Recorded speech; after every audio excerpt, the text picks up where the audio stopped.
Aí, agora, bom dia mais uma vez para todos. Estamos gravando a partir de agora. Vamos começar a nossa aula aí de desenvolvimento de sistemas. Estava falando aqui no princípio de como nós ficamos quase um ano sem trabalhar essa disciplina, acaba que esquece mesmo. Isso aí é normal. Então, nós vamos fazer uma revisão na aula de hoje daquilo que vocês viram até então e vamos também adiantar o conteúdo também, se for possível.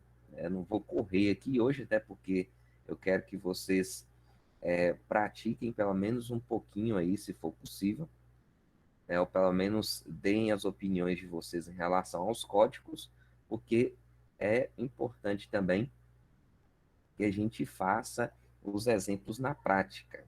A gente tem aí o horário até as tá marcado para até 10h50, né? Vou tentar ser até mais breve um pouco, porque conectado aqui é bem cansativo até, mas se for o caso, a gente marca, às vezes, dois horários de 1 hora, pode ser que seja mais produtivo para a gente. Mas vamos lá. Então, começar aqui, eu vou jogar essa telinha suas para o lado, para eu poder compartilhar minha tela aqui mais à vontade. Se eu olhar para o lado aqui, eu estou olhando para vocês, viu? É porque eu tenho uma tela aqui na lateral.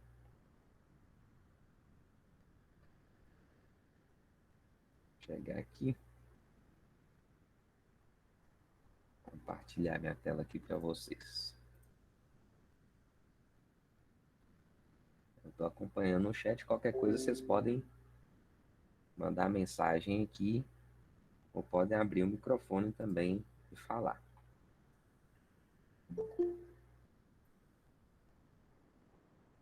Bom dia para quem entrou agora.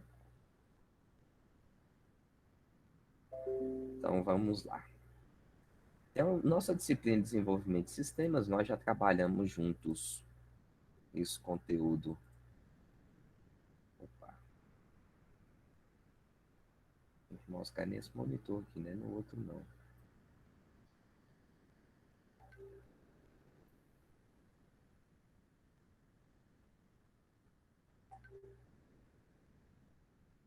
Aí, é melhor aqui. A gente já trabalhou no ano passado, né? Nós ficamos esse tempão todo aí sem trabalhar esse conteúdo, como eu falei, mas faz parte, né? Assim, o monitor aqui tá pedindo o link da aula, tá certo? Eu não mandei para ele, não. Tem até que apresentar ele para vocês também. Pera aí. Ainda bem que ele mandou mensagem, senão eu ia esquecer.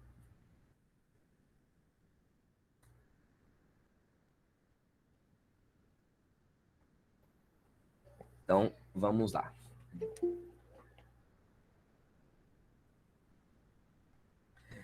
A ementa que a gente trabalha dentro dessa disciplina, né, que é o conteúdo que vai ser trabalhado, são os paradigmas de programação orientada a objeto, classe, objeto, encapsulamento, herança, polimorfismo e interface. Desenvolvimento de software de interface gráfica e integração com banco de dados. Essa parte de orientação a objeto a gente vai ver ainda, né? Não foi algo que a gente nem estudou no ano passado, porque a gente precisa da base da disciplina ainda para a gente poder acompanhar. Então, nós fizemos uma organização desse conteúdo para facilitar o estudo de vocês, né? Então, o Lucas Gabriel entrou aqui agora, que vai ser o monitor da nossa disciplina. Ele vai ajudar vocês nas atividades aí da semana. E a gente tem alguns encontros já marcados e o horário vocês vão combinar com ele direitinho. Inclusive, a gente vai fazer uma enquetezinha aqui para vocês marcarem o melhor horário desse atendimento. Ah, só para vocês terem ideia aqui, né? Dentro do ambiente virtual, Deixa eu pegar lá, porque fica mais fácil mostrar igualzinho da tela que vocês têm.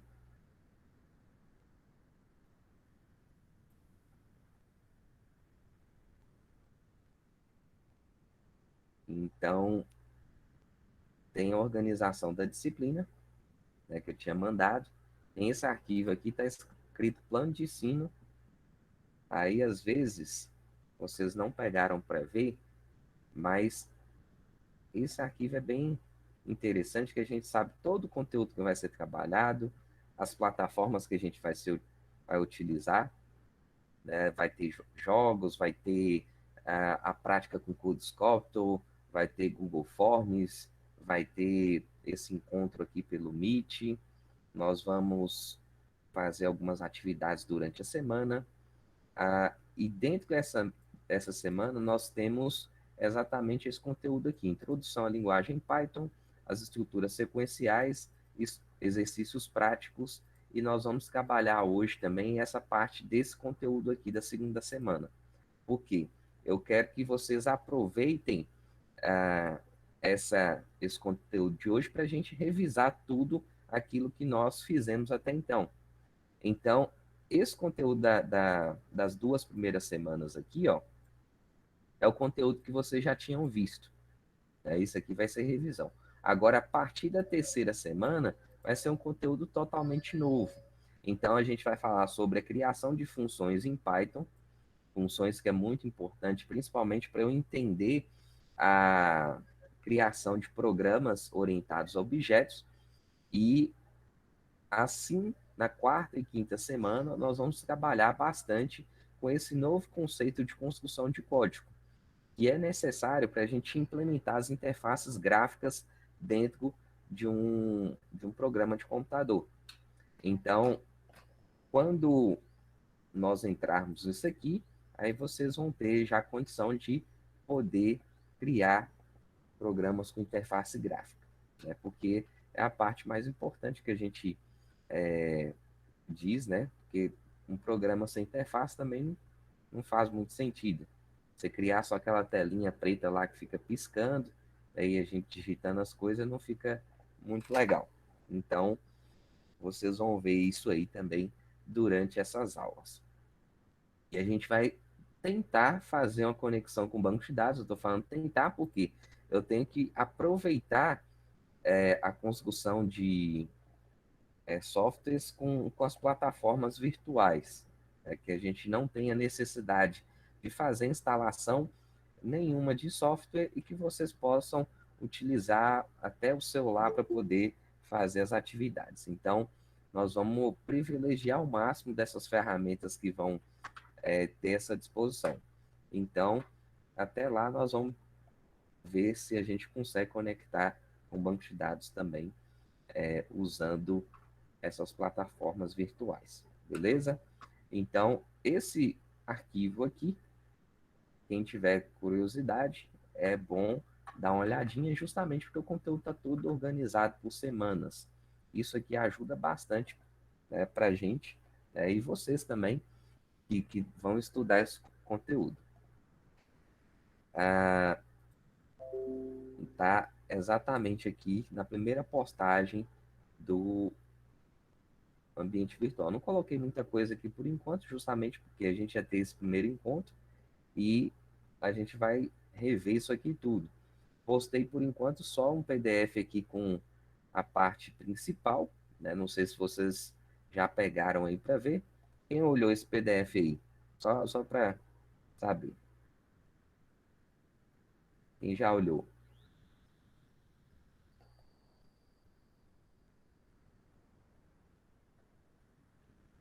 Tudo bem, tudo bem, meninas. Isso aqui não tem muita coisa, né? Vocês lembram que vocês já viram isso aqui. Isso aqui é só uma revisão mesmo.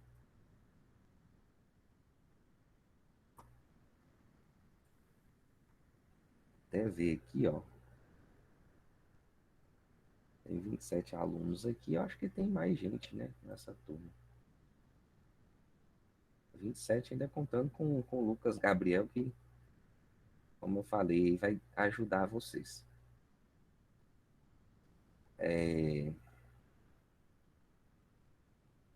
As datas de monitoria, elas estão aqui nessa postagem, eu já tinha colocado aqui, porque a gente vai passar algumas atividades para vocês fazerem e, nas dúvidas, vocês vão poder perguntar para ele, né, pedir ajuda aí.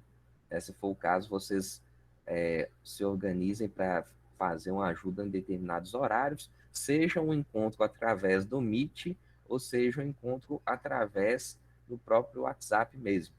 Então, o Lucas está aqui presente, eu vou até pedir para ele se apresentar. Ele é colega de você, está no terceiro ano agora. E a gente, no finalzinho da aula, combina um horário e eu passo certinho aqui para ele. Lucas. Bom dia, pessoal.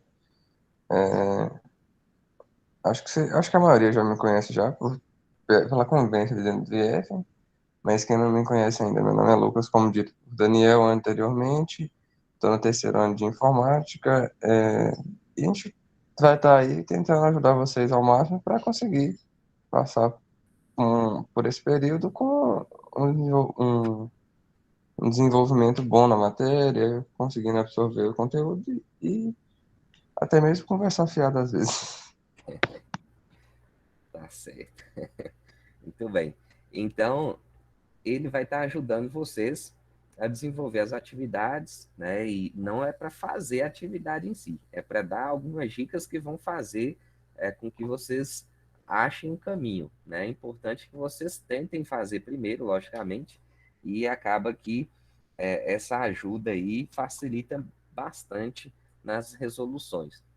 Ah, então, no dia 1º de fevereiro, a gente já tem aí uma monitoria, vai ser na segunda-feira, e vocês vão combinar o horário direitinho aqui, a gente vai fazer a enquete no final para poder marcar. Né? Então, vou até esperar o pessoal terminar de chegar aí na sala para poder pegar todo mundo e eu vou passar para ele esse horário para vocês se encontrarem. Lucas, depois eu vou postar seu contato aí na turma deles, no grupo da turma. Aí quem quiser salva também o número dele, viu? Eu vou adicionar o contato dele lá. Beleza. Eu já tinha colocado o link da aula virtual aqui, né? Então vamos lá, gente. Vamos para o que interessa aqui, né? Então, primeira coisa é lembrar aqui que a linguagem que nós estamos trabalhando, a linguagem Python, a linguagem que a gente chama de altíssimo nível, que é orientada a objeto, mas ela pode ter escrita estruturada também. O que é uma escrita estruturada? Ela tem início, meio e fim. É como se fosse um algoritmo normal que vocês estavam acostumados a trabalhar, principalmente lá no ano de 2019. Vocês estudaram bastante algoritmo em 2019. E aqui a gente vai pegar essa ideia de construção de algoritmos e passar para essa linguagem. Então, essa é uma forma de escrita estruturada. Ela é de tipagem dinâmica forte, ou seja, eu não preciso declarar o tipo da variável para eu poder declarar uma variável qualquer. Ela simplesmente vai ser reconhecida pelo próprio Python e ela pode ser interpretada interativa, ou seja, eu posso executar comando a comando e esses comandos vão serem executados linha a linha. É uma linguagem muito, muito simples, clara, concisa, a gente não precisa digitar muita coisa para fazer um programa em Python. Ele tem estruturas de dados de alto nível, que são listas, dicionários, data, hora e outras estruturas. Listas a gente usa bastante dentro do desenvolvimento, que são os vetores. Né? Os vetores são um conjunto de variáveis que a gente pode armazenar mais de um valor. Então, é importantíssimo a gente trabalhar com isso. A gente vai fazer muito exercício com listas. Ela é multiparadigma, ou seja, como eu falei, ela é orientada a objetos e estruturada, de forma a escrever dessas duas formas aí. O código é portável, ou seja, eu posso trabalhar com Python dentro do Windows, eu posso trabalhar com Python dentro do Linux, eu posso trabalhar com Python no macOS. Ele não tem essa divisão, porque a forma como que o código foi feito, ele pode ser enviado para qualquer tipo de plataforma. Até para celular, eu consigo criar aplicativo com Python. Tem algumas bibliotecas específicas, igual uma que chama Kiwi, né, tem um nome um pouquinho diferente, mas eu consigo criar aplicativo celular através do Python também. Até sistemas web podem ser feitos através do Python. Então, eu posso usar o Python para web, para desktop e para mobile. Né? É uma linguagem extremamente dinâmica aí. Ela tem algumas características no sentido de ter o código-fonte aberto, ou seja, qualquer pessoa pode pegar, instalar, utilizar ela sem custo nenhum. Então, ela é integrada também a algumas outras linguagens que já são padrões de fato de muito tempo, como o C e Fortran. Então, é uma linguagem muito, muito legal. Né? Ela foi criada em 1990 por Guido von Honsel, na Holanda, e inicialmente era utilizada principalmente para físicos e engenheiros, né, os usuários iniciais. Mas, como a linguagem era muito simples, ela começou a ganhar espaço dentro de outros mercados. E o mercado hoje de desenvolvimento, ela é uma das linguagens principais, porque tem uma facilidade e um poder muito grande de construção.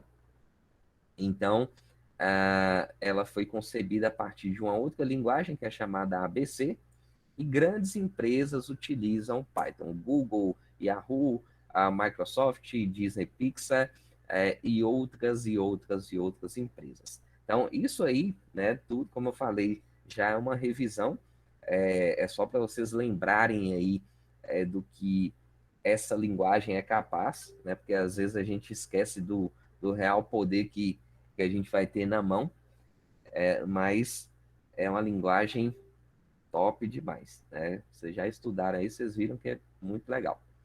Então, nós vamos aprender essa linguagem de programação, né? Significa pensar de forma diferente, principalmente quando a gente estiver trabalhando de forma orientada a objetos. Então, a forma que vocês aprenderam a escrever o código em algoritmo vai ser um pouquinho diferente. No início, a gente vai ver que vai ter uma certa dificuldade. Isso aí vai ser comum para qualquer um.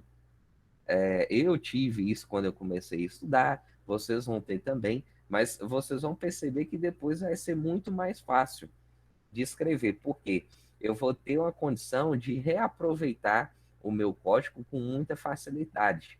Então, essa vantagem vai ser muito maior do que essa dificuldade que a gente vai ter no princípio de começar a escrever os códigos orientados ao objeto.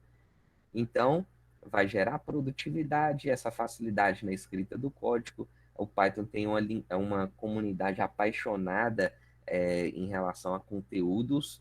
Se a gente for pesquisar esse site aqui, o python.org.br, vocês vão encontrar lá uma infinidade de conteúdo de Python, exercícios para a gente treinar, dicas, né, material para a gente poder resolver algum tipo de problema que possa estar acontecendo. Então, realmente é muito interessante a gente estudar Python.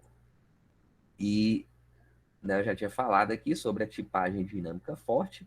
Né, o tipo da variável vai ser definida pelo interpretador em tempo de execução, ou seja, a gente vai colocar o nome, vai colocar um valor e essa variável vai receber esse valor.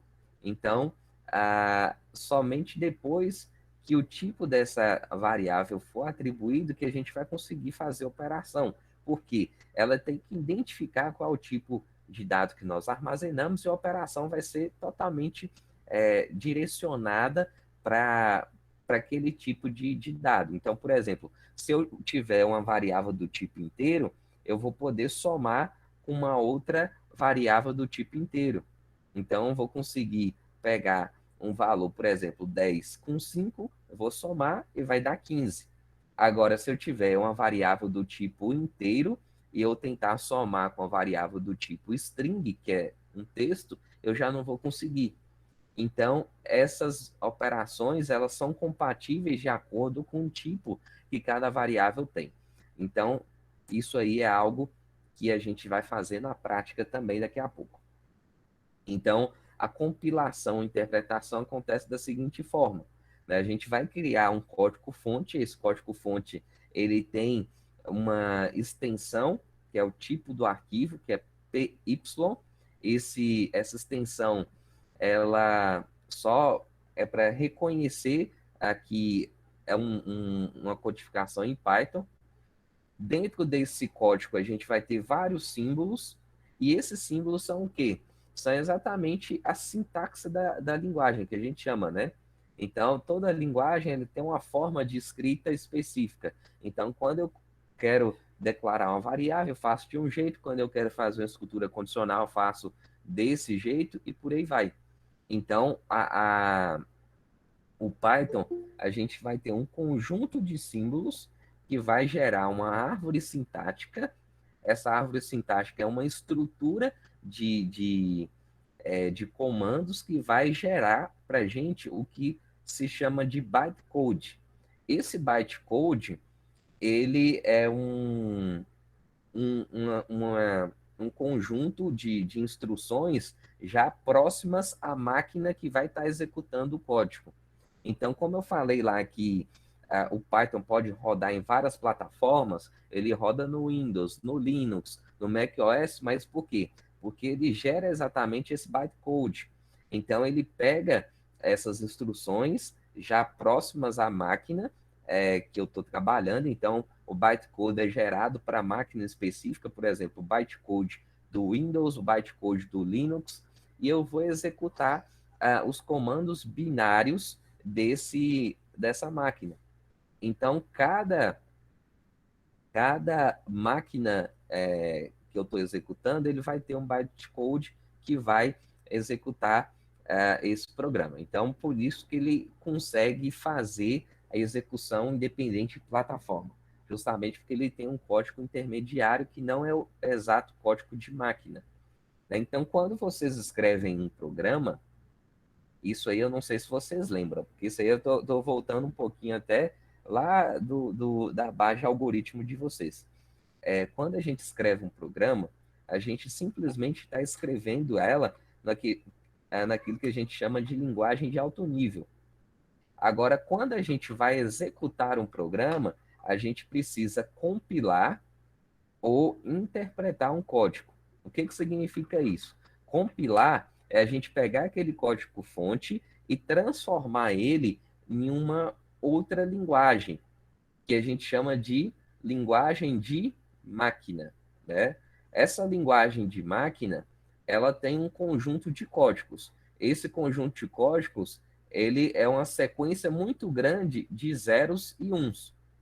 Isso aí a gente chama de binários. Né? O binário é exatamente isso. É uma sequência enorme de 0 e 1. Um. Então, o código que a gente escreve, ele é todo transformado para ser executado pelo computador. O computador não entende nada do que a gente escreve. Ele precisa fazer uma conversão desse código para poder ser executado, certo? Então, a gente tem essa situação aí. Vocês lembravam disso, gente? Quem lembrava disso aí?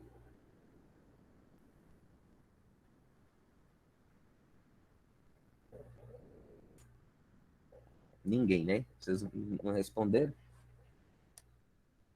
Ninguém lembrava disso, então.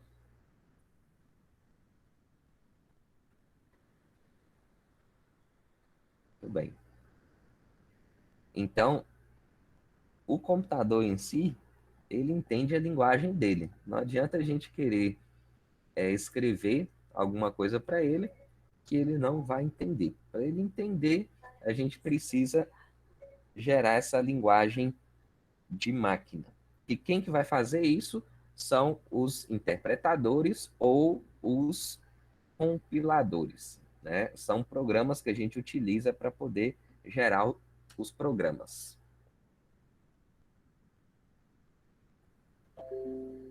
Vocês querem perguntar alguma coisa ou tá de boa? Eu estou falando aqui, falando. Beleza. Vocês dormiram bem, né? Não, não, ninguém tá com sono aí, não. Beleza. Então, né, mais uma vez aqui, lembrando daquela expressão Pythonists, a gente fala que todo programador que trabalha com Python, ele é um Pythonist, né? Justamente porque ele trabalha dentro dessa linguagem, a linguagem muito poderosa, né? Então, as ferramentas que a gente utiliza no desenvolvimento do Python, normalmente são, por exemplo, ambiente integrado de desenvolvimento com PyCharm, PyDev, que é um plugin do Eclipse, e tem também o Visual Studio Code, né? Não coloquei aqui na lista, mas ele pode ser utilizado, mas a gente tem que colocar um plugin também.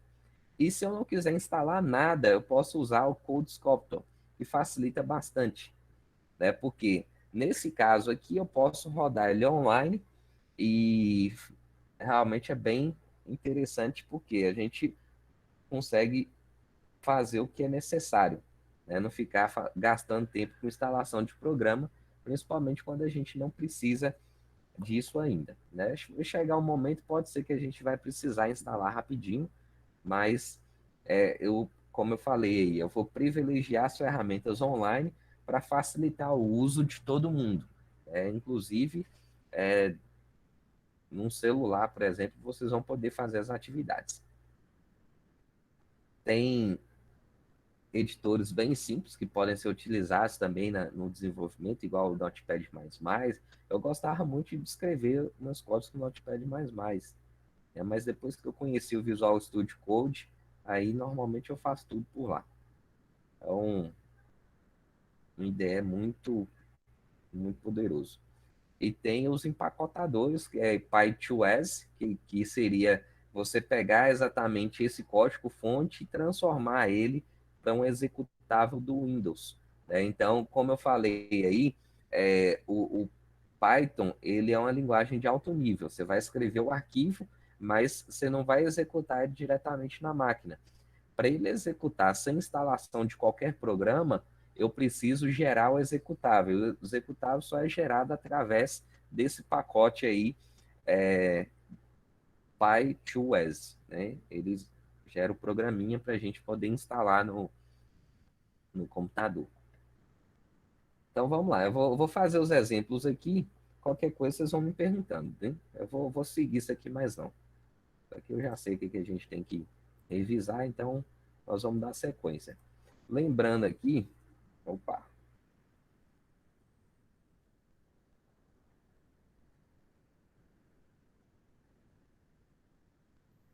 lembrando que nós vamos utilizar essa plataforma, codesculptor.org.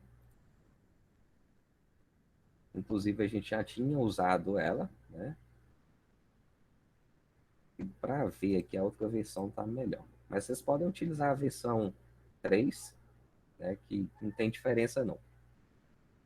Essa plataforma é muito legal, muito legal. Inclusive, foi no ano passado, né? Teve o evento lá da Campus Party. Eu tinha mostrado a experiência que eu tive com os alunos usando essa plataforma e a turma que eu mostrei foi até a turma de Lucas, que está aqui, né, que participou de maratona de programação, participou de várias coisas aqui, usando a plataforma o semestre, o ano todo, né? Então, ela é muito, muito legal. Eu apaguei esse código todo, né? Então, eu vou clicar aqui na janelinha, vou dar um Ctrl A e deletar aqui. Então, vamos lembrar aqui. Primeira coisa aqui, é importante a gente lembrar como que a gente declara comentários. Né? Para que eu faço comentário dentro de uma linguagem de programação? Deixa eu ver aqui quem que pode me responder. Leonarda, para que eu faço isso? Você participou e ganhou, né? Você deixa de ser convencido. Tá certo. Para que eu uso um comentário dentro de um código-fonte aqui? Quer responder, Leonardo? Você lembra disso?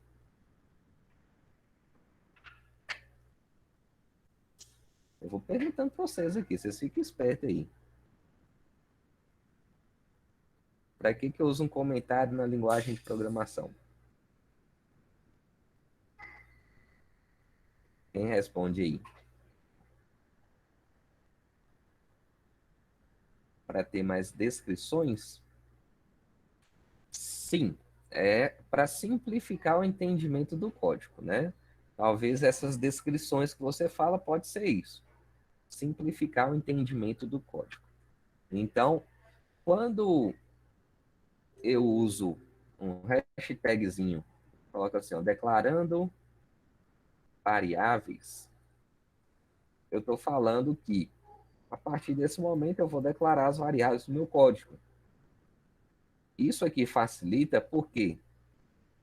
Porque eu tenho a condição de ler o código com mais facilidade depois.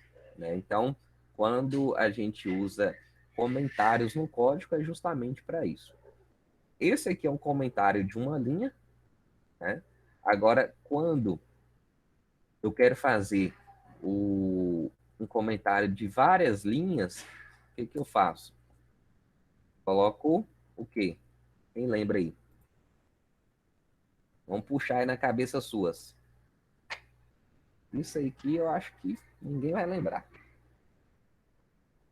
Comentário de mais de uma linha no Python. Como é que eu faço?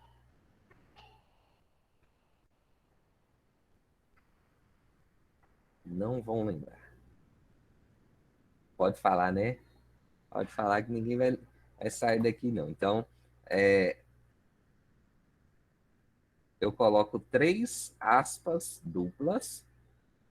Aí eu vou estar iniciando o comentário de. São aspas duplas. 3 aspas duplas. Eu inicio o comentário de mais de uma linha. Aqui eu posso continuar o comentário aqui na mesma linha, ou eu posso jogar para a linha de baixo e falar assim, ó, aula 1, desenvolvimento de sistemas. Aqui, ó, professor Daniel Maia. Aí. Aí, assim, ó, eu quero fechar o comentário, eu não quero colocar mais nada aqui. Aí, beleza, o que eu faço?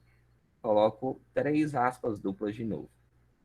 Aqui embaixo já não já não seria comentário mais, né? Essa linha aqui já não seria comentário mais. Mas como eu coloquei um hashtagzinho e escrevi, isso aqui é um comentário de uma linha só, certo? Então tem essa diferença aqui, né? Aqui é um comentário que eu posso colocar várias linhas e aqui é um comentário que eu coloco somente uma linha. Inclusive, esse comentário ele pode ficar em qualquer lugar, ele pode ficar até do lado de uma instrução normal da linguagem, né? Tá vendo que às vezes a gente precisa voltar um pouquinho? Não tem jeito da gente falar assim, ó, tô lembrando de quase tudo. Esse quase tudo aqui faz diferença, né? Por mais que seja algo muito simples até. Então, vamos dar sequência aqui na declaração de variáveis. Então, como que eu faço a declaração de uma variável? simples, muito simples em Python, porque, como eu falei lá, tipagem dinâmica forte. O que significa isso? O tipo da variável vai ser definida pelo valor que eu atribuí a ela. Então, se eu coloco número, vou chamar a variável de número, é igual a 20, então significa que essa variável é de qual tipo? A variável número de qual tipo? Inteiro, tudo bem. Agora, se eu coloco a número 2 igual a 15,7, 15,70, ela vai ser de qual tipo? Real. Muito bem. Real ou float, né? São esses dois nomes que a gente pode chamar. Agora, como que eu faço a impressão dessas variáveis? Então, aqui eu estou declarando a variável, já estou dando um valor fixo para elas. Agora, a impressão, eu vou usar um comando muito, muito simples, que se chama o quê? Exatamente. Tudo bem, meninas.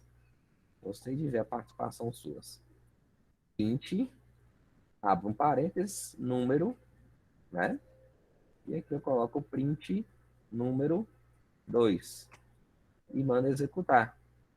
Simples, né? Muito simples. Ele mostra aqui, ó, 20 e 15,7. A gente sabe que é o código aqui do lado é como se fosse a visão da tela sendo executada.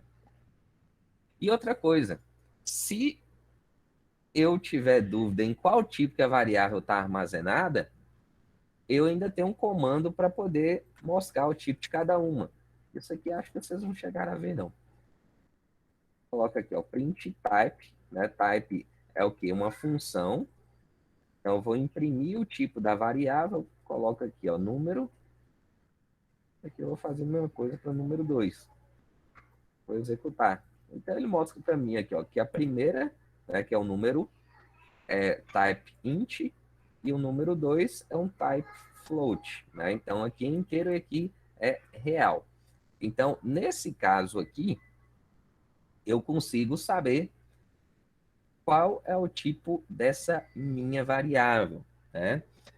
Através do próprio computador. Então, se a gente bate o olho aqui, a gente entende, né? Nós temos esse poder de reconhecimento até melhor do que o próprio computador.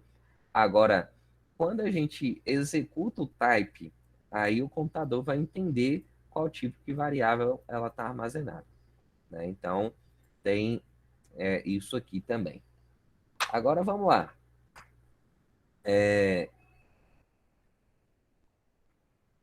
Variável do tipo inteiro, real. Agora, colocar aqui, ó, nome é igual. Vou colocar aqui, deixa eu ver. Vou colocar aqui, Beatriz. Beatriz, estou colocando um nome fixo aqui, né? E agora eu vou dar um printzinho aqui na tela. Esse nome. E vou executar. Mostra aqui, Beatriz. Legal? Então, quando eu faço isso aqui, eu estou falando que essa variável é do tipo string, não é isso? Tipo string. Tipo string é a mesma coisa que vocês estavam acostumados a chamar lá de tipo caractere. Né? Então, aqui um conjunto de letras. Da mesma forma que eu fiz isso aqui, ó, eu consigo fazer aqui também. Então, coloco aqui, ó, um print type, né? Essa função type para mostrar o tipo, nome, e mando imprimir isso aqui. Ele vai mostrar aqui, ó, tipo str, str de string. Aqui é uma simplificação, igual ele faz com inteiro, né? Aqui é de integer, aqui é de string. Legal. Agora, se eu tenho a declaração de variáveis, né, de forma fixa, eu quero também fazer a declaração de variáveis mas de forma que eu tenha condição de alterar os valores através da digitação do usuário desse programa. Né? Não faz muito sentido eu, por exemplo, ficar mantendo os valores fixos igual eu coloquei aqui. Por quê? Pode ser importante para um programa ou outro, né, uma variável ou outra, eu colocar um valor fixo. Mas a maioria das variáveis, eu quero a interação do usuário. Eu quero que o usuário tenha a condição de inserir uma informação, certo? Então, aqui a gente já parte para o outro princípio dessa parte que a gente chama de estrutura sequencial. Né? Então, aqui é uma declaração de variáveis, ok. Agora, eu quero mostrar essa variável na tela, então dou um printzinho, que é a saída. E agora, como que eu dou input, né, de entrada? Usando exatamente um comando que chama input.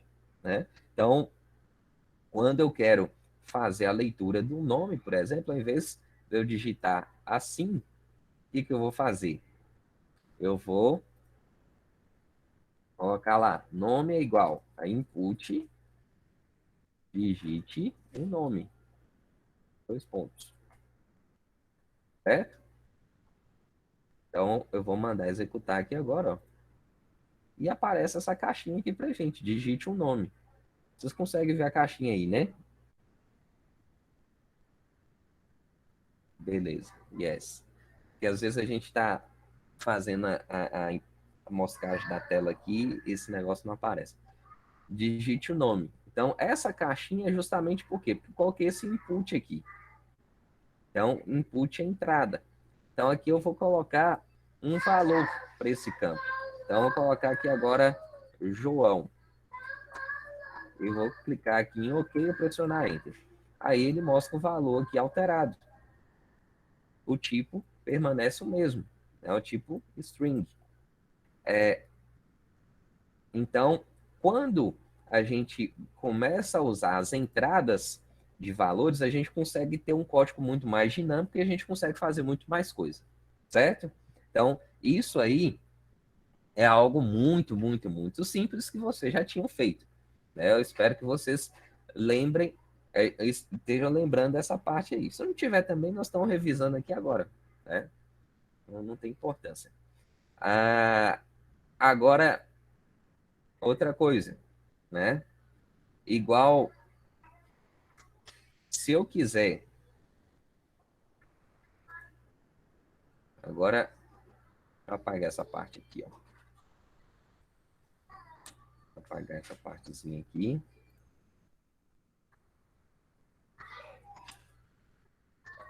Aí, no caso aqui, ele vai perguntar só o nome, vai mostrar o nome, o tipo da variável, né? Vou colocar aqui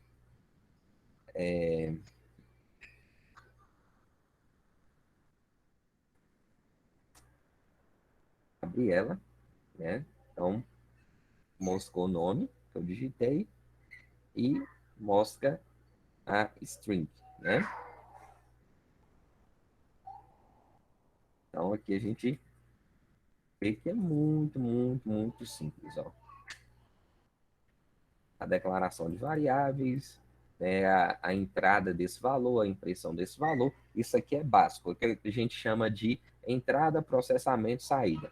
Processamento aqui praticamente não existiu, né? A gente só pegou a informação e jogou para fora. Mas tudo bem. Então, vamos trabalhar o processamento aqui agora. O que é um processamento? É um conjunto de operações. É um conjunto de operações de quê? Operações aritméticas, que são operações de soma, subtração, multiplicação, divisão, etc. Então, vamos dizer aqui, ó, que eu vou ter duas variáveis. Vai ter a num1 e num2. E eu quero fazer a entrada de um número aqui.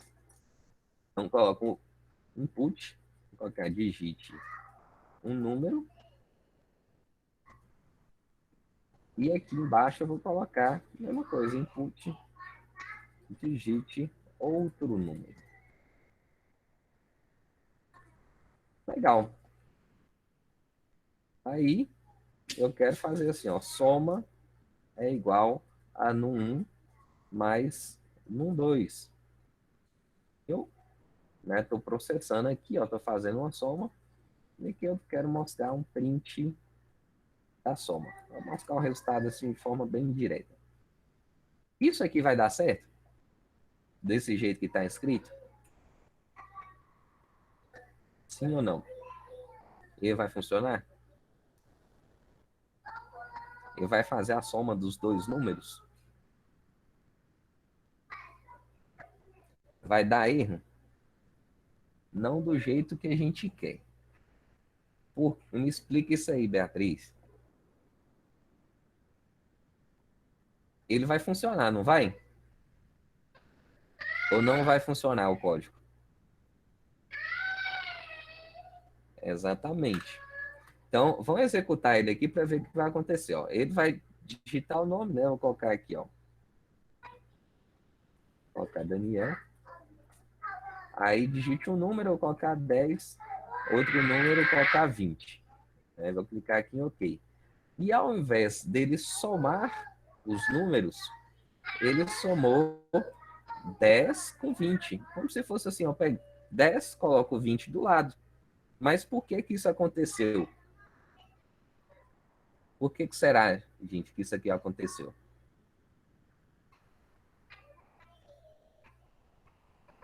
Essa soma aqui de frases, né? Quando eu... Isso, porque tá string.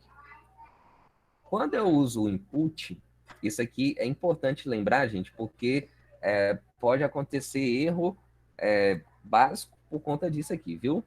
Se eu não respeitar essa condição aqui, dá pau. Então,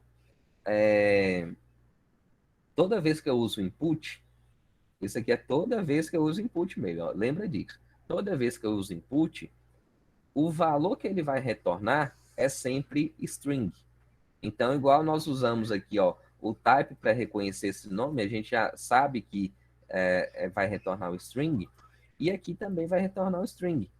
Todo retorno de input retorna um string. A única forma da gente trocar o tipo dessa variável para um número inteiro ou real é fazendo a conversão desse tipo. Então a gente joga um int aqui na frente, abre um parênteses aqui e fecha o parênteses aqui no final. Então tudo isso aqui que nós digitarmos, ele vai se tornar um número inteiro. Então se eu digitar 10, esse 10 vai virar um número inteiro. A mesma coisa eu tenho que fazer aqui, porque se eu não fizer com esse aqui de baixo, esse número aqui 2 vai continuar sendo uma string. Aí sim vai dar pau, porque eu não consigo fazer uma operação, eu não consigo fazer uma operação de inteiro com string. Né? Agora aqui, ó, se eu rodar esse código, ele vai dar erro. Aqui, ó, 10, 20. E ele mostra erro aqui. Justamente porque eu estou tentando somar, né, um número inteiro, que é esse número um número com uma string, né, que é o número 2. Agora, quando eu faço isso aqui, eu coloco o int para os dois números, aí sim eu posso executar e vai dar tudo certinho. 10, 20. Aqui, ó. 30, né? Então, essa aqui é uma observação que pode parecer bem básica, mas muita gente esquece e acaba tendo erro aí na hora de fazer exercício, viu? Então, lembrem-se disso. Quando a gente for fazer a chamada de um número, a gente sempre precisa de converter esse número através do int lá, beleza? Não esqueçam disso. Aqui eu estou querendo inteiro, se eu quisesse real, eu colocaria o quê? Se eu quisesse um número real, eu escreveria o quê aqui na frente? Vocês lembram? Float. Muito bem. Float. Se fosse um número real, é float. Lembrando da diferença do número inteiro para o real, são as casas decimais, né, gente? Isso aí é básico também. O número inteiro ele não tem um pontinho, mas o número real ele tem um ponto e cada de casa decimal depois dessa vírgula. Aí, beleza. Então, isso aqui, ó, vou colocar aqui, ó, operação aritmética simples. Isso aqui é muito básico, ó. Operação aritmética simples. Então, a gente pode colocar qualquer tipo de operação. Então, se a gente precisar criar uma calculadora, por exemplo, que vai ser até um exercício para vocês fazerem em casa. A gente vai ter lá, por exemplo, 4 operações básicas: soma, subtração, multiplicação, divisão, certo? Então é só a gente mudar o sinalzinho aqui. Então, mudou o sinal, vai mudar a operação.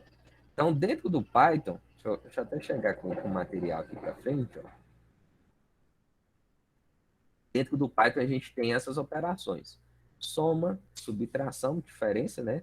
Multiplicação é um asterisco, a divisão de números inteiros, a parte inteira é uma barra, né? Então, no caso, se eu tiver números reais, eu coloco, ele vai gerar um pontinho, alguma coisa, e a divisão da parte inteira eu coloco barra, barra. Qual é a diferença disso aqui? Da barra, uma barra só e duas barras. Não sei se vocês lembram lá no algoritmo, ele tinha um comando que chamava div. Né? Esse div era usado para quê? Para a gente pegar a parte inteira da divisão.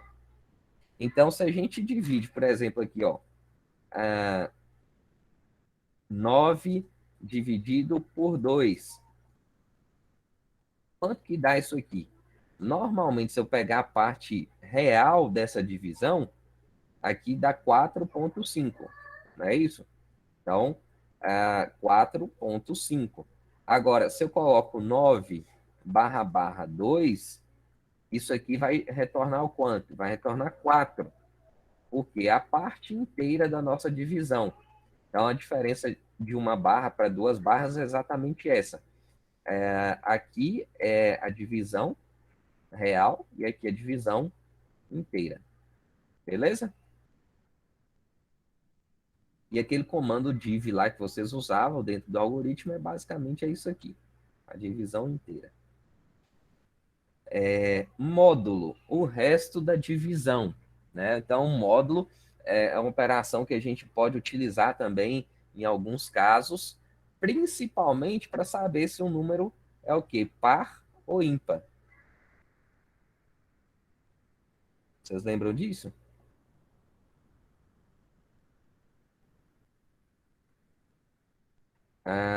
Aqui, ó. 9 módulo 2. Quanto que vai retornar isso aqui? Se é o resto da divisão, quanto que tem que dar?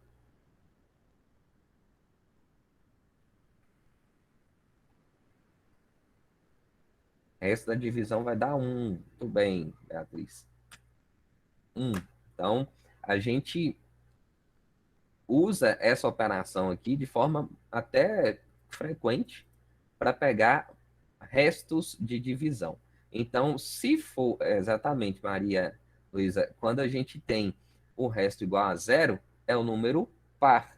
Se for o resto igual a 1, é o número ímpar, sempre dividindo por 2. Né? Então, dividiu, pegou o módulo de 2, restou 0, é par. Módulo de 2, restou 1, é ímpar. É exatamente isso aí que você colocou. Se for par, é 0. Se não for, se for ímpar, é 1. E aqui, no caso, tem potência. Potência é o quê? É uma operação básica também da matemática, igual assim a gente fala, um número elevado a tal ou, outro número, né? Por exemplo, 2 elevado a 3. Quanto que é isso aqui? É a mesma coisa que eu pegar 2 vezes 2 vezes 2. Isso aqui vai dar 8, né? É, esse número elevado aqui, no computador é meio difícil da gente escrever isso. Vamos ver, mas eu não estou lembrando como é que faz isso aqui no teclado. Mas acho que você sabe como é que é. Deixa eu ver. Acho que no Word aqui a gente consegue. Coisa... Esse é detalhe também. Então aqui, ó. 2, deixa eu ver se sai aqui. Isso, assim, ó. Exatamente isso, ó. 2 elevado a 3. Então, potenciação, como que a gente escreve no Python? 2, assim, 3. Então, isso aqui é a mesma coisa e vai dar 8, né? É uma operação básica que nós temos dentro do Python. Legal. Então, isso aí a gente chama de operadores aritméticos, que são os operadores que a gente usa no dia a dia dentro das estruturas sequenciais. Beleza? Aí, legal, gente. Agora, os asteriscos variam de acordo com o número? Não, não. Os asteriscos variam de acordo... Ele sempre permanece o mesmo. Se for igual aqui, ó, 2 elevado a 2. 2 elevado a 2 dá 4, né? Então, aqui vai dar 4. Mantém a mesma coisa, né? Então, não tem diferença, não. 2 elevado a 5, né? Colocaria simplesmente 5 aqui. São 2 asterisco ou 3? São 3. 3 asterisco. 3 asteriscos. Opa, desculpa, são 2. Eu tô viajando aqui. São 2 mesmo, desculpa. Beleza. 2 elevado a 5, essa potência aqui, quanto que dá? Isso aqui dá 120? Que é? 2 vezes 2, 4. 4 vezes 2 dá 8. 8 vezes 2 dá 16. 16 vezes 2 dá 32. Quantos que já foi aqui? 1, 2, 3, 4. Não, vai dar 64. 64. O computador faz isso muito melhor, né? Fica batendo cabeça com isso, não. Então vamos lá. Bobagem. Se eu pegar aqui, ó, a, a impressão agora desse resultado, né? Então, eu vou executar aqui, ó. Colocar nome, número 50, outro número 20. Então, 50 mais 20 deu 70. A impressão, ela tá direta. Essa impressão direta aqui, ela, às vezes, não mostra muito aquilo que a gente quer saber. Então, eu não sei aqui qual operação que foi feita, se foi soma, o que foi. Então, às vezes eu quero fazer uma operação de impressão muito mais detalhada. Então, isso aqui vai ser uma lembrança para vocês. Realmente, eu tenho quase certeza que a maioria esqueceu de como que escreve essa impressão aqui, usando o que a gente chama de interpolação. Como que eu posso imprimir isso aqui? Tem duas formas. Por exemplo, ó, posso colocar de forma muito simples assim, ó, resultado, dois pontos, soma. Eu vou executar aqui, ó, nome 40, 20. Ok. Ele deu um errozinho aqui, por quê, gente? Porque eu estou tentando imprimir um texto, né? Quando eu coloco aspas aqui, eu estou imprimindo um texto. Quando eu coloco mais soma, que é um tipo inteiro agora, né? Porque eu estou somando dois inteiros, ele vai dar um inteiro. Então, nesse caso aqui, se eu quiser transformar esse soma aqui para string, né? Para a gente imprimir junto com esse resultado aqui, eu tenho que converter também, né? Foi até bom dar esse negócio aqui, ó. E aí a gente coloca o str, que faz a conversão desse tipo, e executa novamente. Então, digita o nome, colocar aqui de novo 40, 20, e agora ele mostra lá, ó, resultado, 2 pontos, e mostra o resultado. Agora, esse tipo de impressão não é a impressão mais recomendada que nós temos, né? Inclusive, eu já tinha passado isso para vocês antes da gente terminar as aulas presenciais. A gente tem que imprimir, né, de forma recomendada. Se fala assim, eu vou preferir fazer desse jeito que eu achei mais fácil, ok. Mas de forma recomendada, a gente utiliza o que a gente chama de interpolação. Impressão por interpolação, a gente usa aqui, por exemplo, ó, vamos colocar um print, aí vou colocar assim, ó, a, a soma de colocar porcentagem D mais porcentagem D espaço é igual a porcentagem D. Aí, o que significa cada coisa dessa aqui, ó? Quando eu abro uma aspas, seja uma aspa simples ou uma aspa dupla, é sempre abrir um conjunto de strings, certo? Quando eu uso uma porcentagem D, a gente está usando o que a gente chama aqui de especificadores de tipo. É o que eu vou imprimir no lugar desse espaço aqui. Então, porcentagem D vai ser uma variável do tipo inteiro. Aí, quando eu mostro o mais, vai ser o mais mesmo. Não vai ser a impressão do mais, não vai somar um número com o outro. Vai imprimir o caractere mais na tela. E aqui a porcentagem D também é um número que vai ser moscado. E aí depois vai imprimir o caractere igual na tela. E aqui vai mostrar outro número. Então vai mostrar 3 números dentro dessa impressão. Então a soma de o número que eu digitei, o segundo número que eu digitei é igual a tal coisa. Então a impressão fica muito mais clara em relação ao resultado.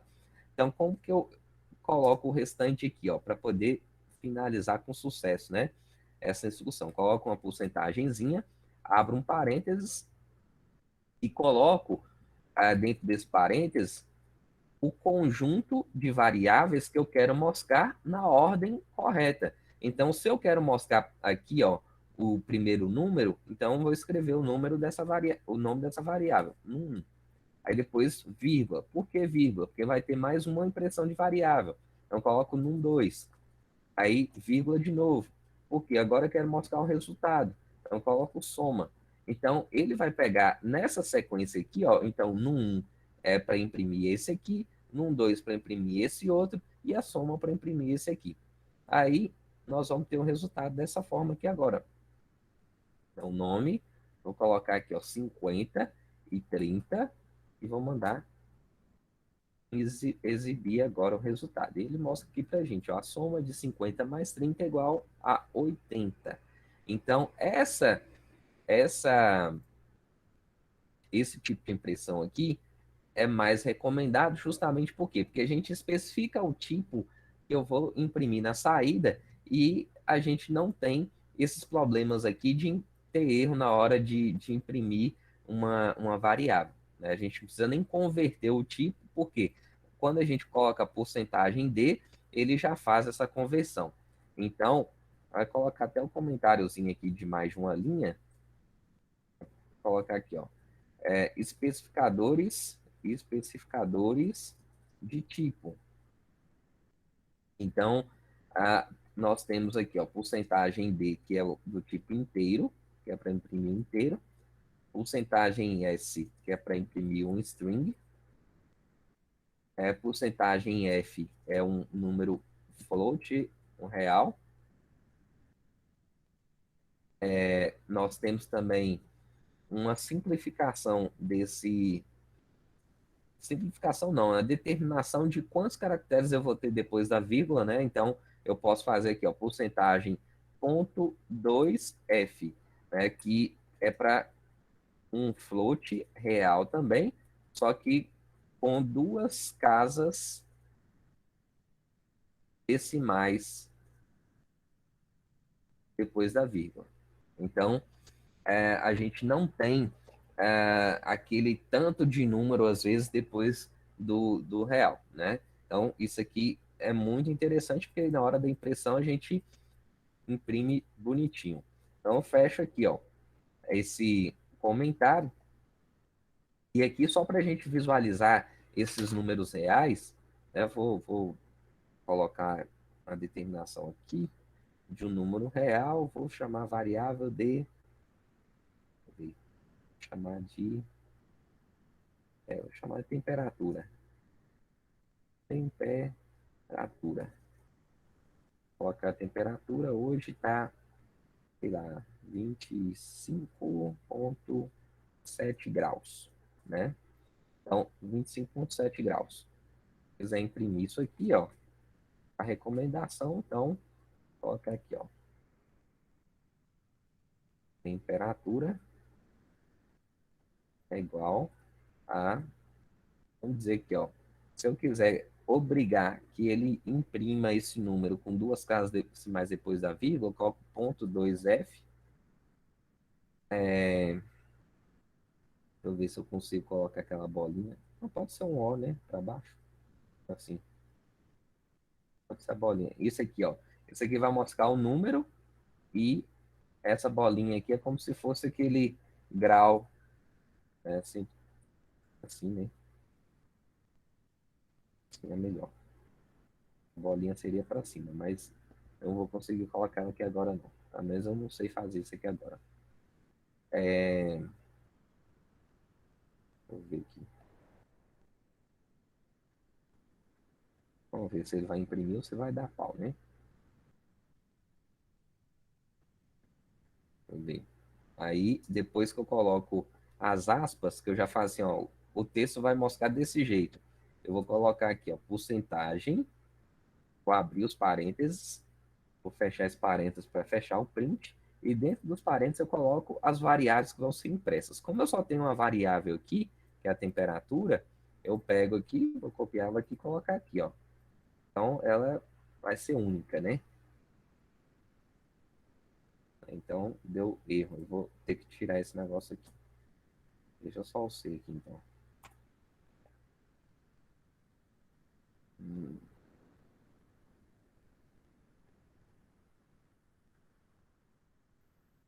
número 50 com 40.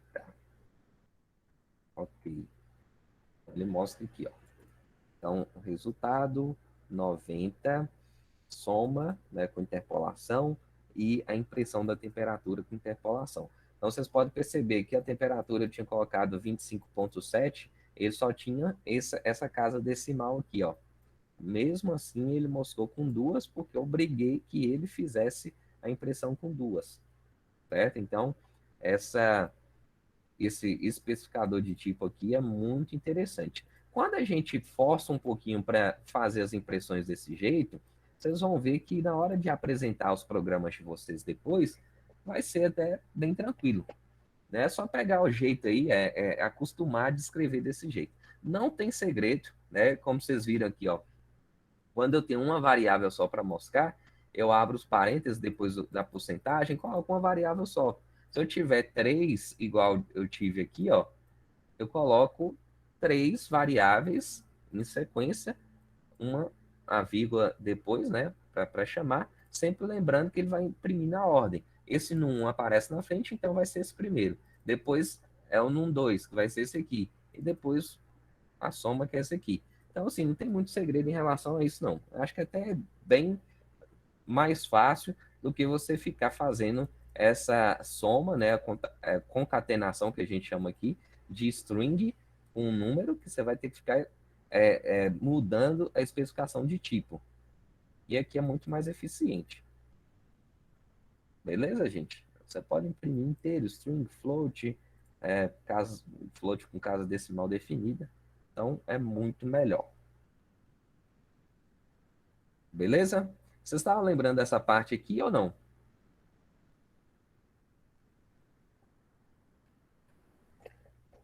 Sim ou não, gente?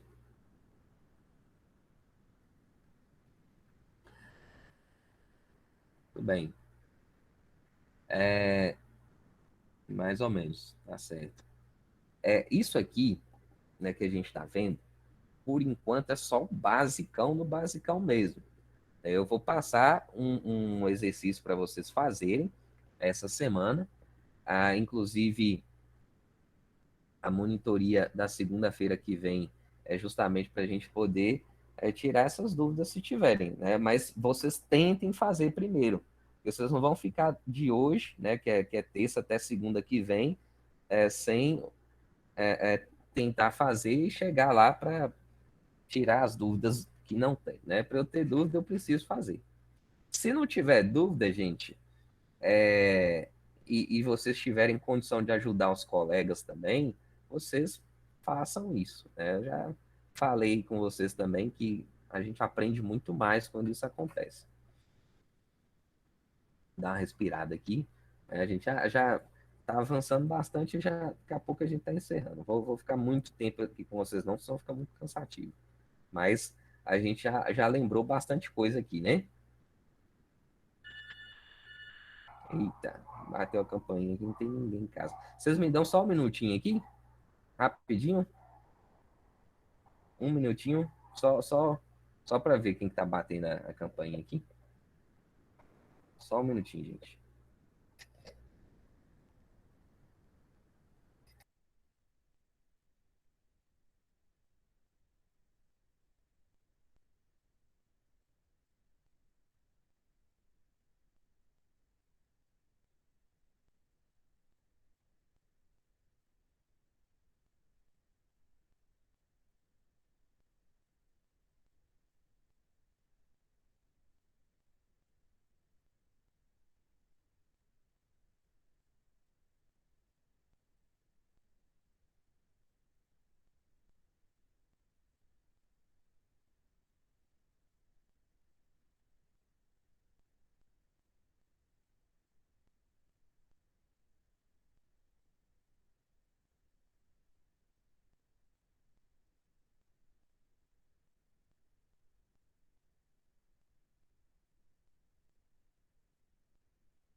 Aí, tudo bem.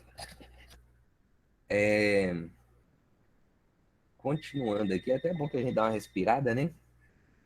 Continuando aqui, nós vamos lembrar aqui dos operadores lógicos, né, que são os operadores de menor, maior, menor igual, menor ou igual, maior igual, igual e diferente. Eles são utilizados quando a gente está trabalhando com as estruturas condicionais, né, que também são chamados de estruturas de controle ou estruturas de fluxo. Né? Por que, que a gente chama assim? Né? Justamente porque elas dão direção para a execução das operações dentro de um código. Né? É algo que a gente já tinha trabalhado também, então aqui vai ser bem tranquilo para a gente. Eu não vou ficar voltando no material todo, gente, porque isso aqui é algo que vocês vão poder pegar depois, certo? Então, é, eu não vou ficar voltando isso aqui, não. É só lembrando que esse material aqui do if, dos blocos condicionais, aqui a gente já tem, beleza? É só para revisar mesmo. Então, vamos lá. Quando eu tenho aqui uma variável, essa variável ela vai dizer alguma coisa para mim, alguma informação. Essa informação ela pode ser verificada. E a partir dessa verificação eu posso fazer alguma coisa, eu posso tomar uma decisão. Então, estruturas de controle, estruturas condicionais, estruturas de decisão, elas têm esses vários nomes justamente por quê? Porque eu posso dar uma direção do meu código de acordo com o valor de uma determinada variável. Então, a temperatura, por exemplo, né, se eu coloco aqui, ó, se, né, que é o if, é o condicional, se temperatura for maior ou igual a 40 graus, o cheiro tá quase derretendo já, né? Toque dois pontos aqui, ó. Aí, quando eu pressiono Enter, ele vai jogar essa linha aqui para a gente na margem um pouquinho mais para a direita, né? Que eu vou lembrar isso aqui para vocês, mas a gente chama de bloco, né? Então, aqui eu vou dar um printzinho aqui, ó. Vou colocar assim, ó. Ah, relando. Print pra caramba. Print demais. Certo? Então, ele vai mostrar essa mensagenzinha. Então, se essa temperatura for maior do que 40 graus, ele vai mostrar essa mensagem.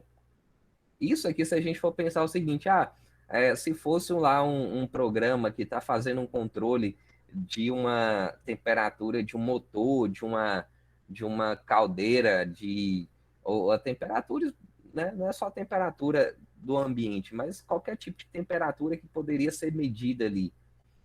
Você tomaria uma decisão de acordo com o valor que você tivesse. Então, aqui a gente faz exatamente a mesma coisa. Só que num caso um pouquinho diferente.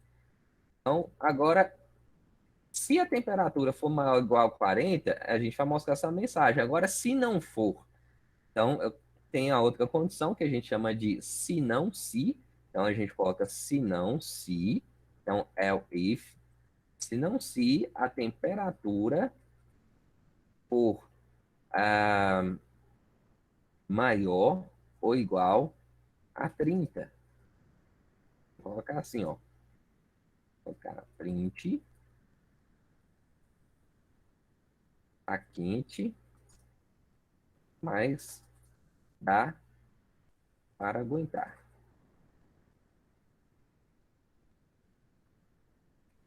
Agora, se não se a temperatura for maior ou igual a 20, aí eu vou colocar aqui, ó. Estamos acostumados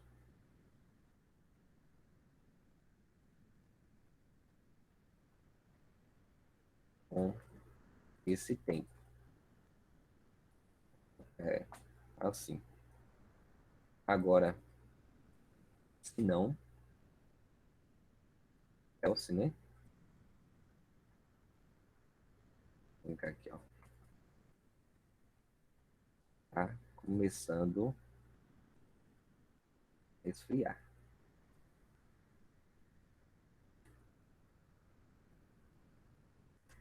Então, vamos lá. Primeira coisa aqui, o que vai mostrar para a gente? Dentro desse valor que nós temos de temperatura, vai cair em qual condição? Qual é a mensagem que vai aparecer aqui?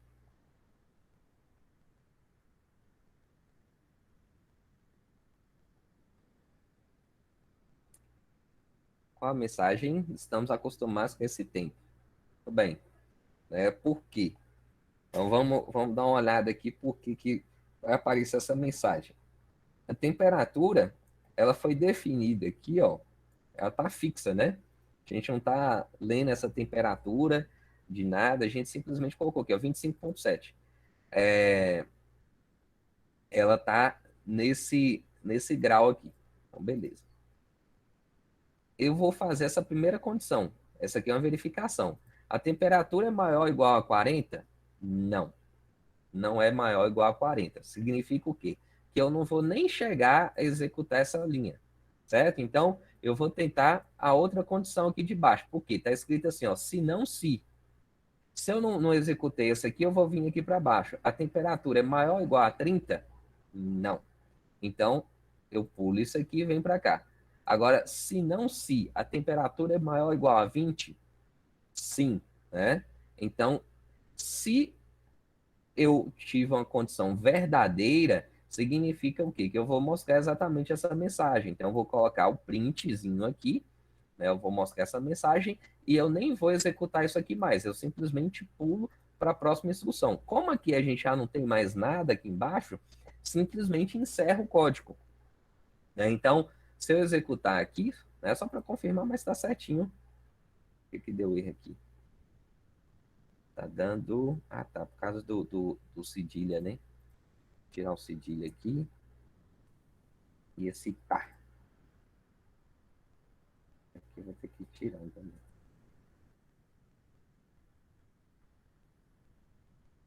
Tá de novo. Dá também. Aí. O nome. Número 40, 30. A temperatura aparece lá. Estamos acostumados com esse tempo. Então, mostra realmente essa mensagem, né? Lembrando aqui, gente, que nós temos aqui, que a gente chama aqui de blocos, né? Toda vez que eu coloco uma condição e coloco os dois pontos, significa que na linha de baixo eu vou ter que recuar um pouquinho a minha instrução.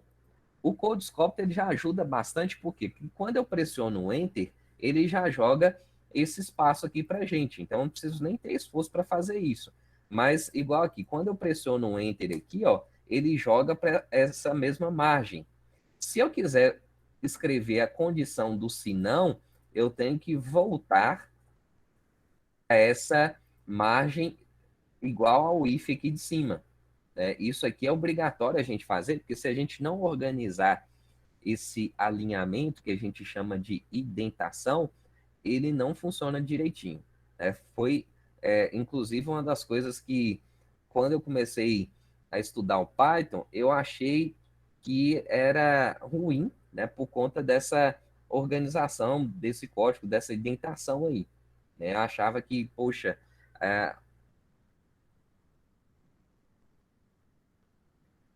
if é se, else é se não, e else é se não se. Aqui é else, if, né? Então, se não, se não, se e else. Então, se não, se não, se e se não. Essas estruturas alinhadas, elas são bem legais da gente fazer é, esse tipo de verificação, né? Porque ajuda bastante a gente, né? E economiza, teoricamente, o processamento do computador, né? Porque se ele não for isso aqui, ele já pula. Se não for isso aqui, ele pula. Se não for isso aqui, ele pula. Até chegar no final, né? No caso aqui tem um sinão, ele imprime de qualquer jeito. Alguma coisa ele imprimir, né? Mesmo que tivesse zero aqui na temperatura, ele ia imprimir por conta do sinão. Seria essa última mensagenzinha. Então, essa é uma estrutura condicional simples. Ela tem uma condição só. Lembrando que as estruturas condicionais, eu posso ter várias condições dentro dela. Né? Não necessariamente que vai ser uma coisa exclusiva, né? Então, por exemplo, né? Vamos fazer mais um exemplo aqui para a gente finalizar a nossa aula de hoje. Né? Eu não vou entrar nas estruturas de repetição aqui hoje, não, até porque eu não tinha programado isso. Deixa eu ver aqui. Isso aqui já era coisa da segunda semana. A gente passa isso aqui na semana que vem. Esculturas de repetição. A gente ia trabalhar só esculturas condicionais, né? Mas trabalhar condicional sem sequencial sem condicional, até para fazer exercício é ruim. Então, aqui, ó. Quando a gente vai ter mais de uma condição, eu vou precisar de, logicamente, de mais variáveis. Deixa eu pensar num exemplo aqui.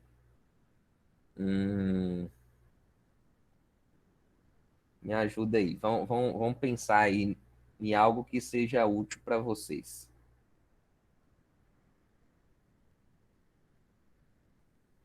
Alguma coisa que eu tenha duas condições. Deixa eu ver.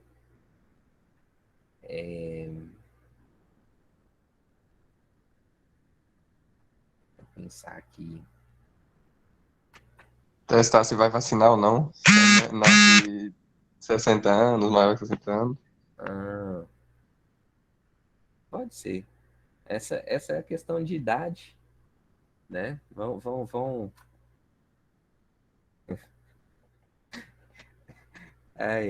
A vacina, eu não gosto de lembrar do Covid. Tá? O Covid é complicado. É o vírusinho do cão. Mas a vacina é importante lembrar, né? Porque a gente tem que vacinar, não tem jeito, né? Vamos lá, vamos pensar aqui nas condições. Uma condição que pode ser, colocar assim, ó,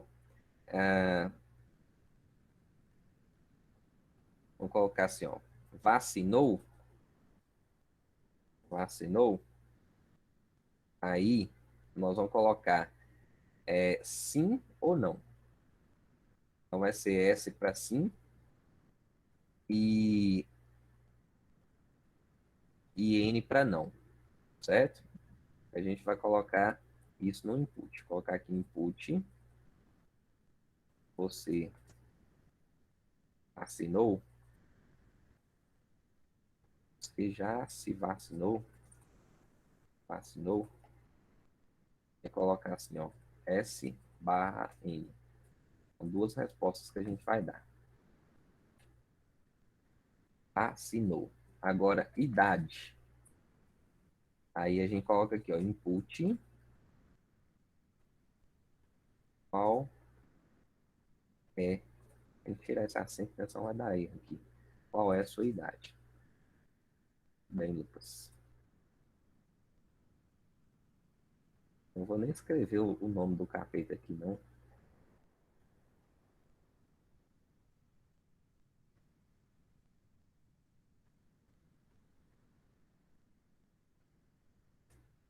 Vou colocar int, né? Idade é inteira. Vacinou sim ou não e idade inteira. Beleza? Então vai ser a leitura aqui que nós vamos fazer. Vai perguntar primeiro se vacinou, sim ou não, S ou N. Depois nós vamos pegar e ler a idade. A gente sabe que a vacinação, até é bom aqui, vocês me ajudam, vocês devem estar até mais por dentro de mim em relação a isso. A idade que vai começar a vacinar a partir de quanto? É 16? 16 anos? Vou colocar um comentário aqui.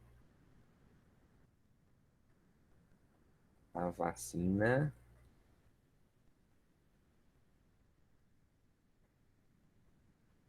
será 18? Cada a partir dos 18 anos. Beleza.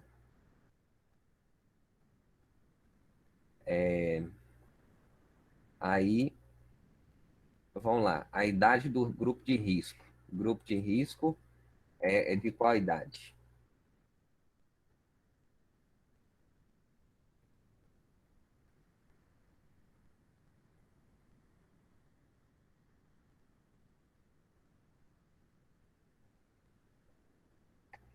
60. Então, acima de 60, né? Isso a gente está falando só de idade, viu, gente? Né? Agora, logicamente, aqui tem outras variáveis, né? Por exemplo, o grupo de risco aqui tem a questão da se tem as doenças pré-existentes, né? Comorbidades, que é a diabetes, pressão alta, doença do coração, essas coisas todas. Então, quem tiver essas coisas, né, essas doenças aí, estão dentro do grupo de risco. obesidade e outras coisas que também a gente não está considerando aqui. Nós vamos considerar duas variáveis apenas, para simplificar aqui, viu? Então vai ser se vacinou sim ou não, e a idade, que é, vamos considerar então que 60 anos para cima está dentro do grupo de risco, então tem que ser vacinado o quanto antes. Agora, se for com 18 anos para baixo, abaixo de 18 anos, não vai poder vacinar ainda, certo? E agora de 18 para cima a gente vai vacinar, mas vai ter que esperar um pouquinho, beleza? Então, vamos tentar fazer alguma coisa nesse sentido. Se for dentro do grupo de risco, maior. Se não vacinou e for o grupo de risco, tem que vacinar logo. A mensagem vai ser essa: vacine o quanto antes. Agora, se tiver dentro dessa faixa de 18 até 60, aguarde sua vez para vacinar. Agora, se for abaixo do 18, aí a gente coloca que não precisa de vacinar, beleza? Então, aqui são duas variáveis só que a gente vai verificar.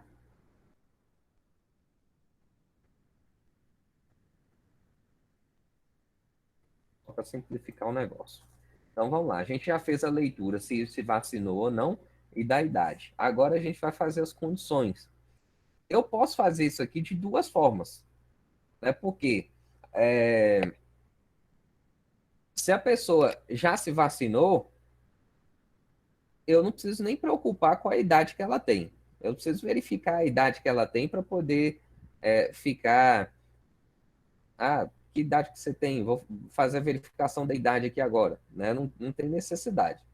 Né? Aqui eu posso escrever esse código até simplificando assim, ó. Então, vou colocar assim, ó. Se vacinou igual, coloco dois iguais, né, para comparação. Se vacinou igual assim, aí eu vou fazer o quê? Vou mostrar uma mensagenzinha aqui, ó. Parabéns.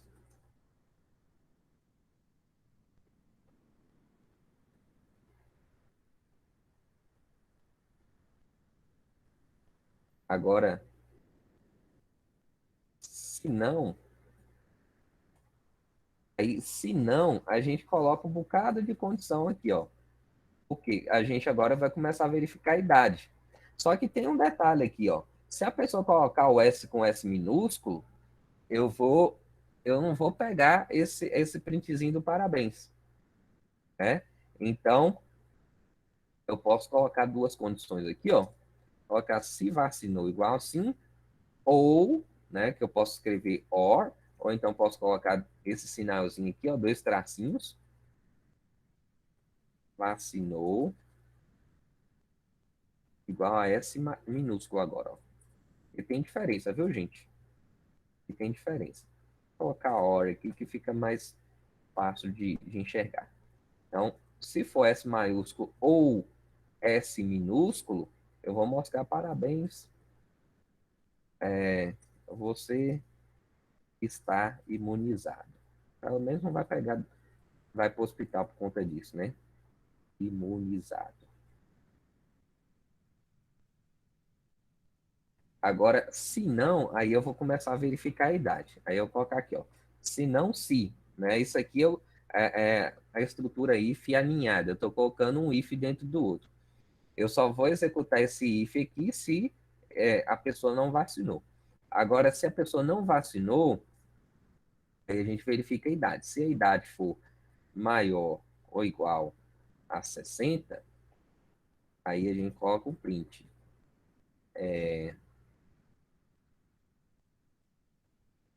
Vacine quanto antes. É assim que for possível. Agora, se a idade for maior ou igual a 18,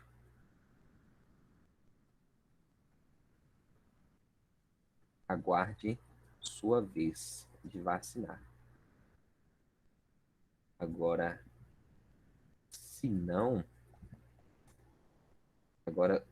no caso, vai cair quando a idade for menor do que 18, né?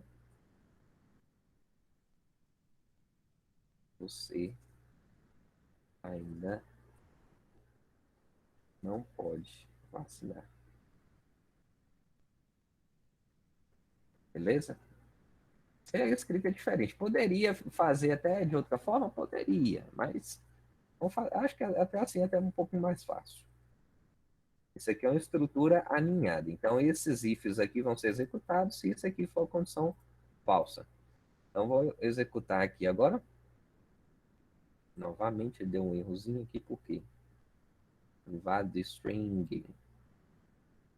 Encode character. É o você. É ruim, né? Tem que tirar o acento. O que foi? Deu um erro aqui. String, possible string. Tá dando erro por causa do será aqui. Pelo amor de Deus. Aí. Então, digite o nome. Nome, número 40. Centrar. Assinou sim ou não? Colocar não. Não. Certo? A idade, 33. Ok. Aguarde sua vez de vacinar. Então, ele está mostrando aqui, ó. Se eu coloquei não, né, ele entrou aqui no else, no se não, aí verificou a idade, eu joguei 33, ele entrou nessa condição aqui. Né? Então, isso aqui é bem simples.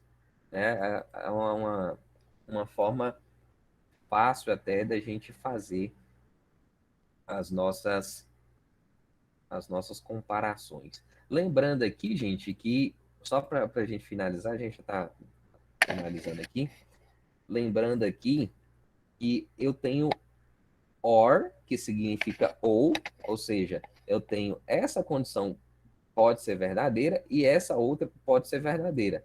Eu não preciso que as duas sejam verdadeiras. Então, se essa aqui for verdadeira, ok, eu já imprimo essa mensagem. Então, tem a outra condição que a gente chama de AND, que significa o quê? Para essa mensagem ser executada, tanto essa condição como essa outra deviam ser verdadeiras. Né? Então, só lembrando isso aqui, porque isso aqui é uma questão de lógica, né? OR é utilizado para quando pelo menos uma das duas condições precisam ser verdadeiras, e AND, as duas condições precisam ser verdadeiras para eu executar o que está escrito aqui embaixo. Beleza? Então, é só uma lembrança aí, né, que é um comando básico, mas às vezes, né, se a gente errar, o resultado inteiro do programa que a gente está fazendo, ele vai ficar errado.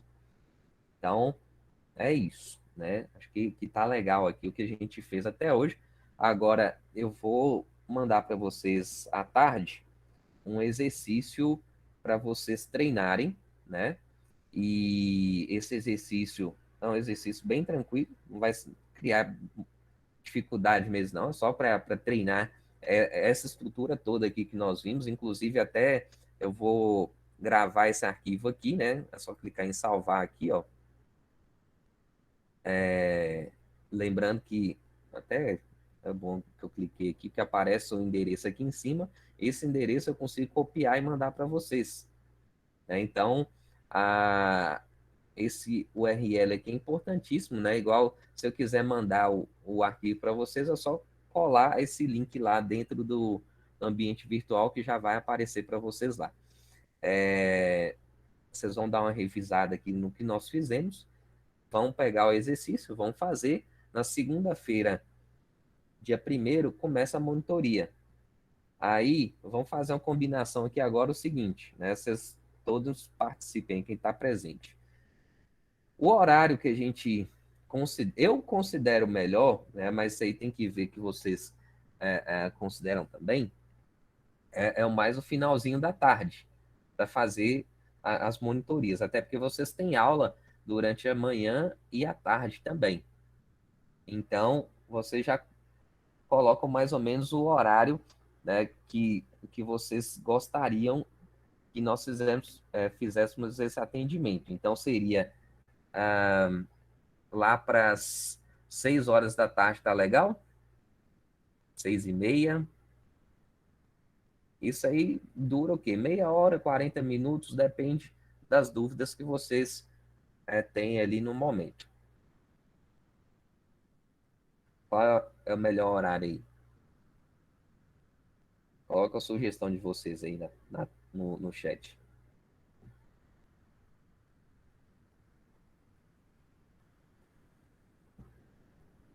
Bora, gente.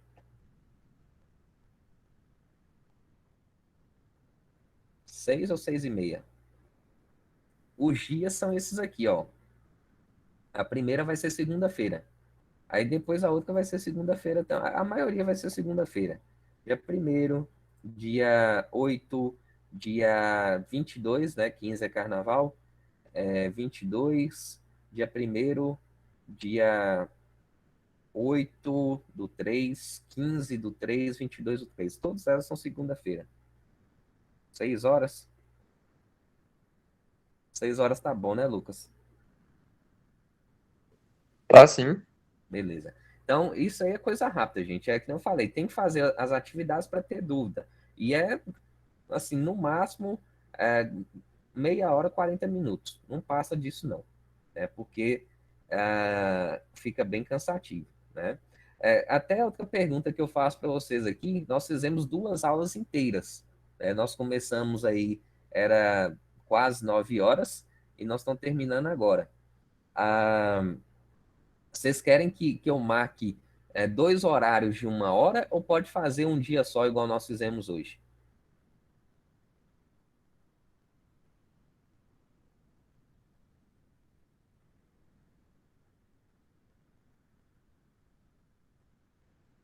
Hã?